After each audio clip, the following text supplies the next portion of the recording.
청결한 삶, 마태복음 15장 19절. 마음에서 나오는 것은,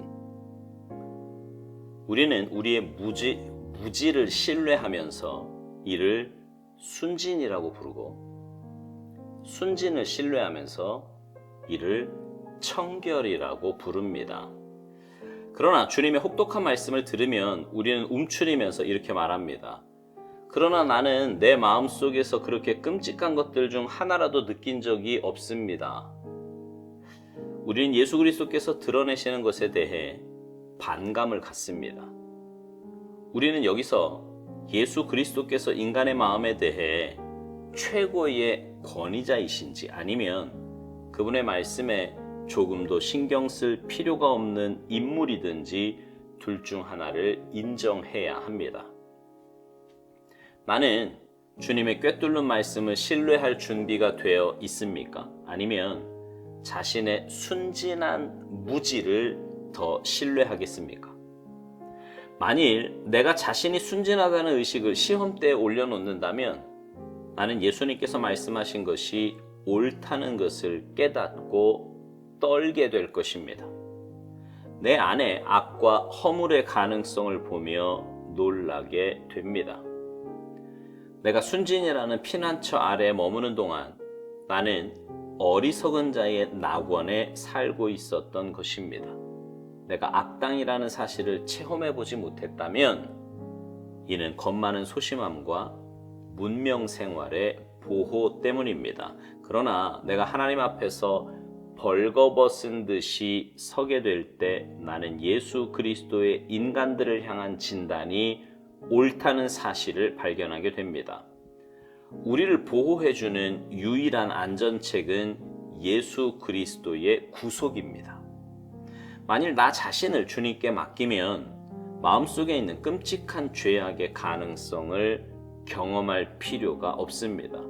청결은 인간적으로 이루기에는 너무나 깊습니다. 그러나 성령께서 내 안에 들어오시면 그분은 개인의 삶의 중심부에 예수 그리스도의 삶 가운데서 드러나셨던 그 영으로 오시는 것입니다. 곧 성령만이 더러움이 전혀 없으신 완전한 청결이십니다.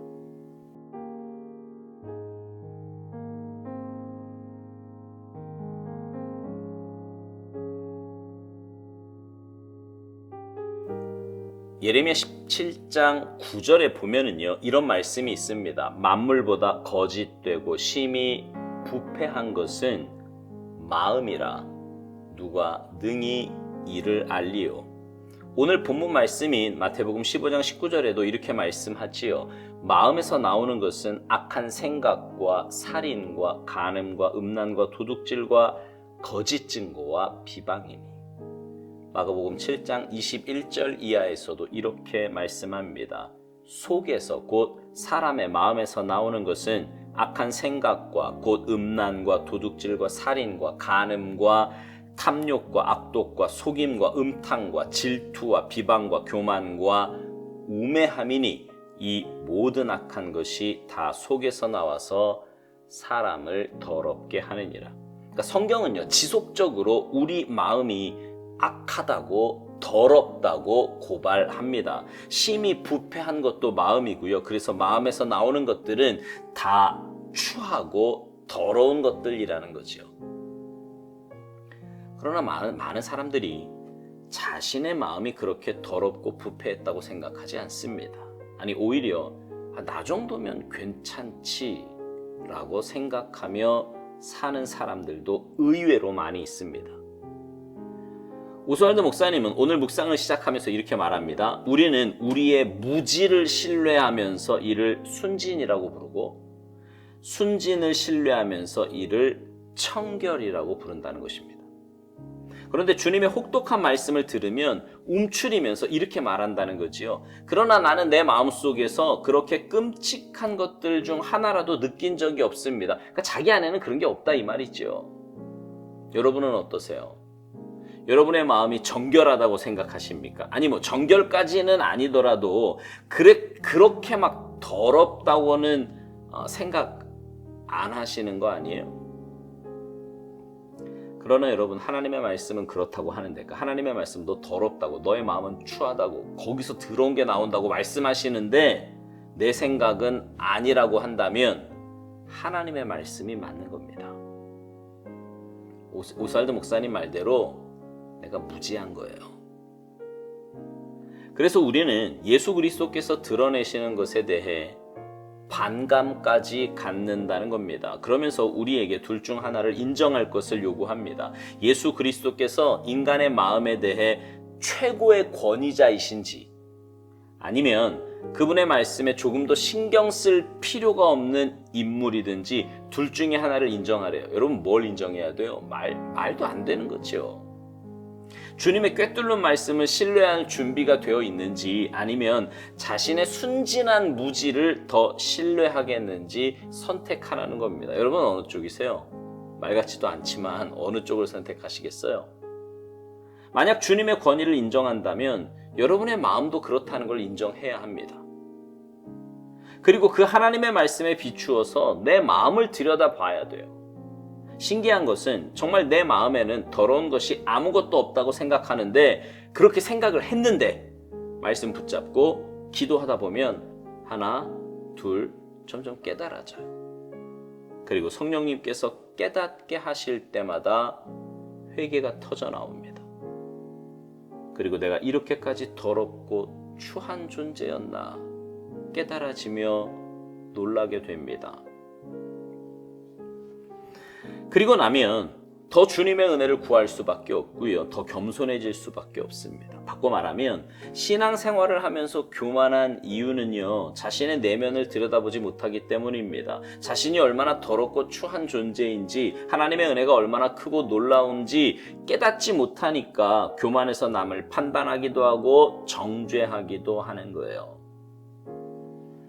오스왈드 목사님은 우리의 무지한 모습에 대해서 이렇게 말합니다. 내가 순진이라는 피난처 아래 머무는 동안 나는 어리석은 자의 낙원에 살고 있었던 것이라는 겁니다. 내가 악당이라는 사실을 체험해보지 못했다면 이는 겁 많은 소심함과 문명 생활의 보호 때문이라고요. 그러나 내가 하나님 앞에서 벌거벗은 듯이 서게 될 때 나는 예수 그리스도의 인간들을 향한 진단이 옳다는 사실을 발견하게 된다는 것입니다. 그렇습니다. 내 죄의 본성은 내 안에 있는 추한 것들을 드러내기를 거부합니다. 한편으로는 내 속에 있는 것들이 다 드러날까 봐 두렵기도 해요. 세상은 내가 원하는 것은 죄가 아니라고, 하고 싶은 대로 하며 살라고 부추깁니다.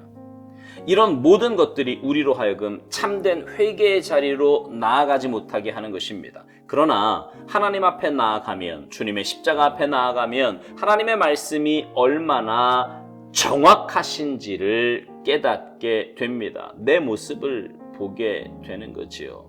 사랑하는 여러분, 인간의 힘으로 죄를 이길 수 있는 방법도, 깨끗하게 할 수 있는 방법도 전혀 없습니다. 오직 주님의 십자가 보혈만이 우리를 정결하게 하십니다. 주님의 은혜만이 우리를 회복시키십니다.